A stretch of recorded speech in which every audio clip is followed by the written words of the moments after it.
Hello, football fans, and welcome back to Goalside. On July 15th, 2018, the 2018 World Cup in Russia reached its grand finale. It was the peak of years of preparation and patient expectation from both sides that had gotten that far into the competition. On one side stood the brave and tenacious Croatian National Team. It was their first World Cup final, and they had fought as hard as they could to reach it, beating Denmark, Russia, and England in dramatic extra-time battles. They were the underdogs, but it barely showed. On the other hand, it was the young, brave, and dominant French team that would face them. This side had shown immense self-belief and had quality in all departments. The match was well fought, but the quality the French squad soon showed, and Croatia was pushed away by the goals Griezmann, Pogba, and Mbappe, as well as an unlucky goal, as well as an unlucky own goal by Mario Mandzukic. The French players fell to the knees, celebrating and weeping with joy. And there, dancing and cheering among them, was a player who had been tipped to become one of the best midfielders in recent times. A scorer in that very match and previously the holder of the most expensive club signing in history. Paul Pogba looked to the crowds and grinned his unique grin, nodding as his name was chanted among many others. Yet now we return to present day, having fast-forwarded almost a year and a half from that moment, and things have not really panned out for the French superstar. Once considered a player in the global top 10 and potentially a Ballon d'Or winner, it's often questioned what has gone wrong with Paul Labile Pogba. Was it a lack of maturity, which reflects in the way he manages his social media life and spends too much time worrying about bling and personal branding instead of training?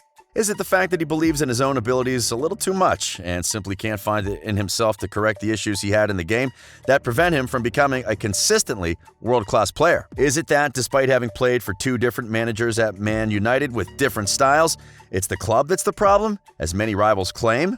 In this video, we'll analyze the past, present, and future of Paul Pogba, a player who is currently walking the tightrope in terms of the direction of his career. Paul's story begins on March 15, 1993. In the Parisian suburbs of Lagny-sur-Marne, son of Guinean parents, he has two twin brothers, Florentine and Matthias, who play for the MLS's Atlanta United and Spanish 3rd Division Manchego, respectively. He grew up as an Arsenal fan, having loved watching Wenger's Invincibles storm the Premier League, and was a massive follower of Ronaldo Nazario.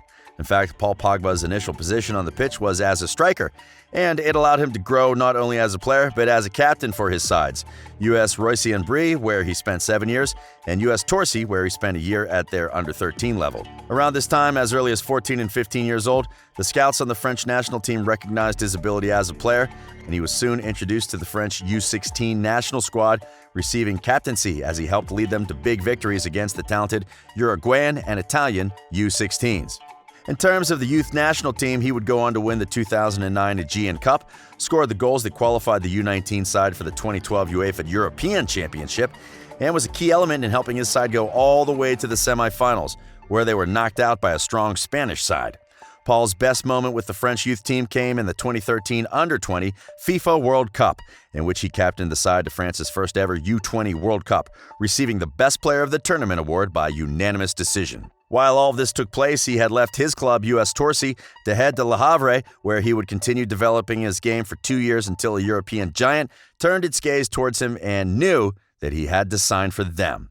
It was Sir Alex Ferguson's Manchester United, a club that was dominating English football in a way few clubs had done in history. There were words exchanged between the club and Pogba's parents, and even a bribe was included. Apparently, the English giant would gift Pogba's mom and dad a house and £87,000 sterling. Not bad. However, this brought about quite an argument between the English club and the French one, and it took FIFA stepping in to prevent United from suing Le Havre. In the end, Paul became a United player, and so his story in the spotlight began. His time at United was a mixed one. Of course, he was being trained by some of the best coaches in Europe and certainly the best in England, while also getting the opportunity to be close to players such as Scholes, Giggs, Cristiano Ronaldo, and more. But Sir Alex ensured that his rise up the ranks was as gradual as it could be. Even if he was a talented, strong, and very creative midfielder with an eye for a goal, Pogba had to progress through the academy as any other player would, and it took a year and a half for him to be promoted to the first-team squad. Young and patient and full of self-confidence, Pogba began asking for playing time, as did his agent, infamous Mino Raiola. The young player was started in the final of the club's 10th Youth Cup title win, and by now other clubs in Europe were looking at him. Ferguson himself famously stated that he was going to start playing Paul with the senior team, since holding him back would only make the lad leave, and appeared to be following through with his promise as he played the young man early into the 2011 and 12 season in a League Cup tie against Leeds United. But it wasn't the case. He was used as a substitute here and there, and in the end, Raiola spoke the magical word into Paul's ear: Juventus. Sir Alex didn't even see it coming. Pogba failed to sign a contract for months, and before anyone could realize what was happening, he was a Juventus player. Even worse, he had signed for a tiny amount, practically for free, and was already playing for the Italian club before the Serie A season even began. At Juve, Paul hit the ground running. His first match was September 22, 2012, when he played the full 90 minutes. By the end of October, he had already scored 2 winning goals and assisted another. The Italian press was all over him, but he was only getting started. In his first season, he would receive his first senior team silverware, winning the Scudetto and the 2013 Italian Supercoppa, before being named 2013's Golden Boy as the best young player in Europe. Quite a year for the Frenchman, huh? The following season, he began to rack up goals and assists, 9 goals, 7 assists to be exact, showing the world the skills he had in his locker. He also demonstrated a fitness that was superhuman, going on to make more appearances for the club than any other player in all competitions. He also won a second Serie A title in this season and was around to say goodbye to Antonio Conte and greet Massimiliano Allegri as the new manager. The 2014-15 season proved to be excellent for Pogba, and he was even named in the shortlist for the 2014 Ballon d'Or, representing the youngest player on the list. He won the Serie A for a third consecutive time and would go on to win the FIFA World Cup Best Young Player that year for a stellar performance in the tournament. Having scored 1 goal and assisting in another, he was also part of the team that played the 2015 UEFA Champions League final, losing 3-1 to FC Barcelona and narrowly missing the treble. His last season at Juventus was his best in terms of stats. He scored 10 goals and assisted 12 and won the Serie A yet again, as well as the Supercoppa Italiana and Coppa Italia, the domestic treble. He was also the receiver of a place in the 2015 UEFA Team of the Year, as well as the 2015 FIFA FIFPro World.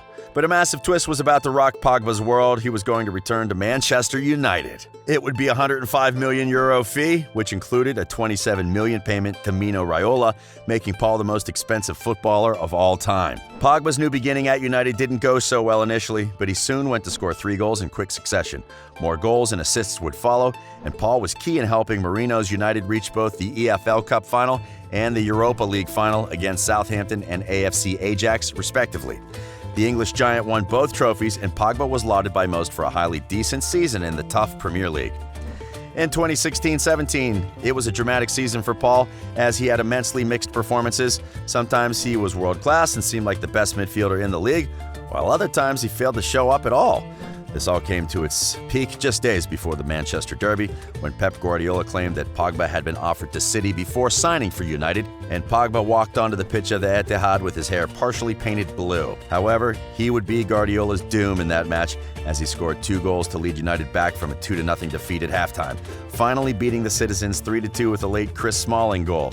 Unfortunately, thanks to a poor performance against Chelsea in the FA Cup final, United would not win any silverware in Pogba's second season at the club. Trouble soon began to spring up, however, as Marino made comments against Paul in the 2018 and 19 season, and Pogba's form dropped despite having scored goals at the beginning of the season. Everything reached its peak when United were thrashed 3-1 by Liverpool at Anfield, and Marino was finally sacked for his bad form. Old Gunnar Solskjaer took over as caretaker manager, and here the last act of the story begins.